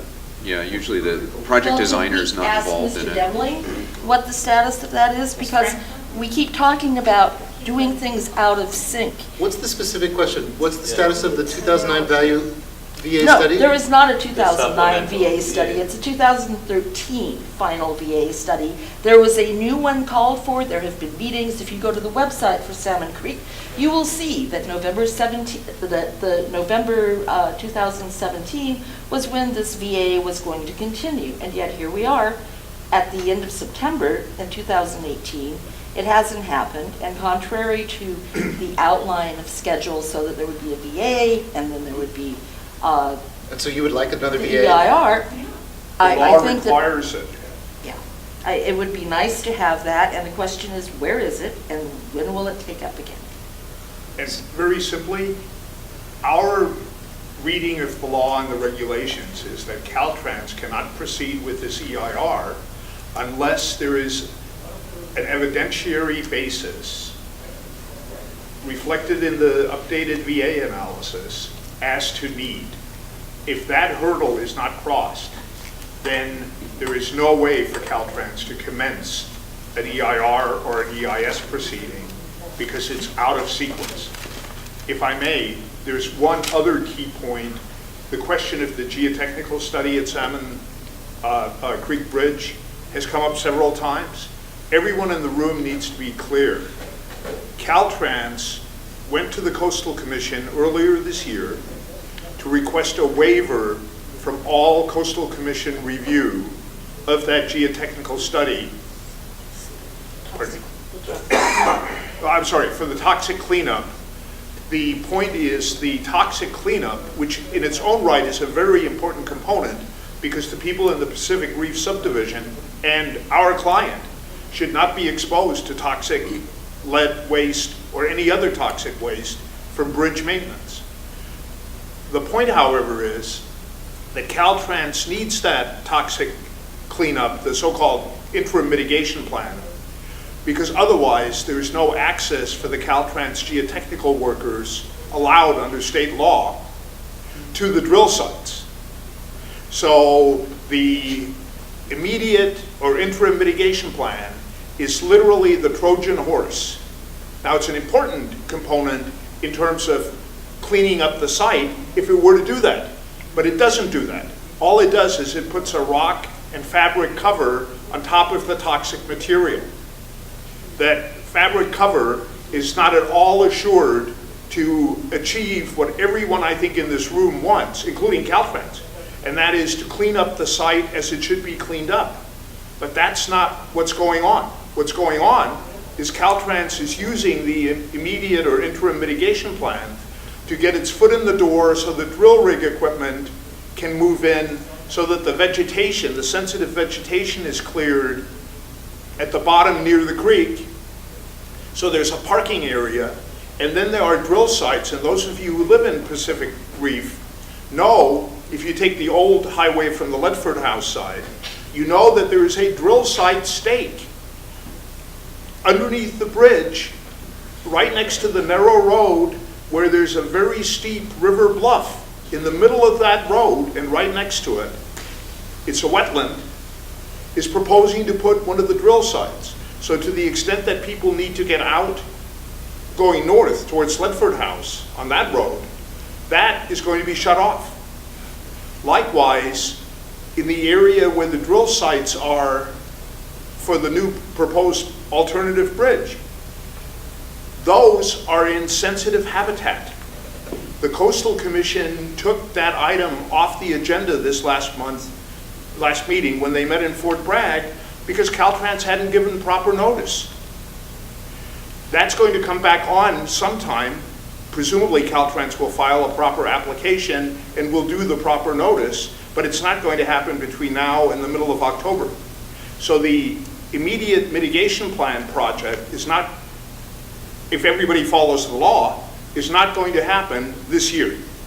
That's just the reality because Caltrans forgot to do the right notice.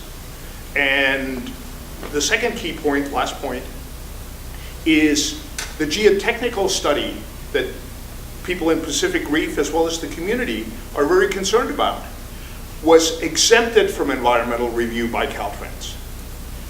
That's correct. There was no environmental study done. It was exempted from environmental review by Ms. Walker and her superiors.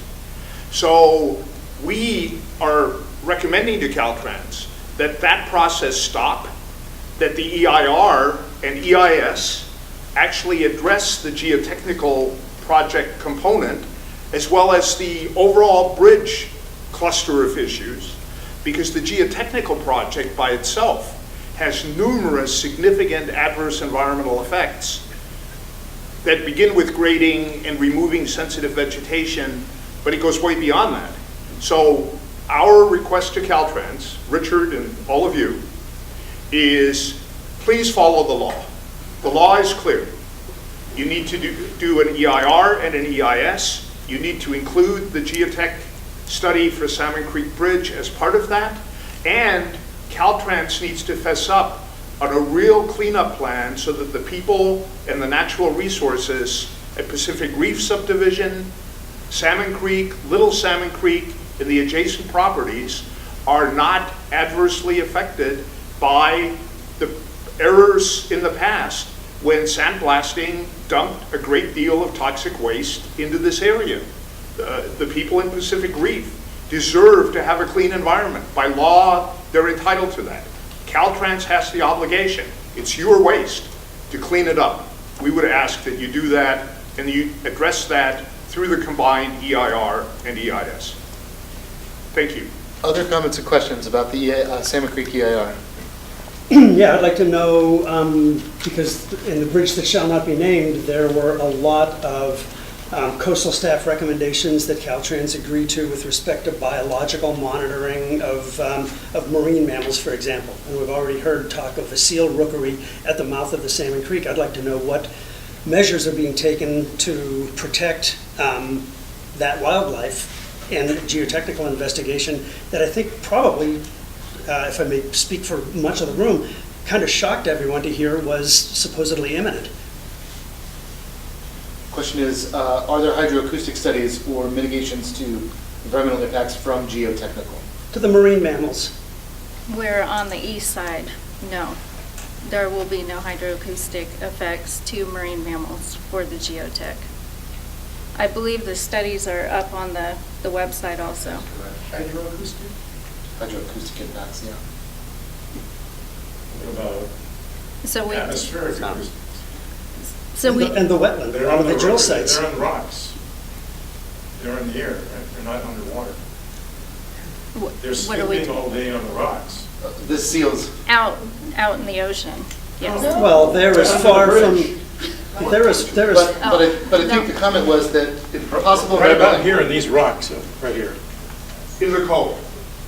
Yeah, right here. They clean the barnacles off Yeah, they're on the other side. But they sleep and there all day.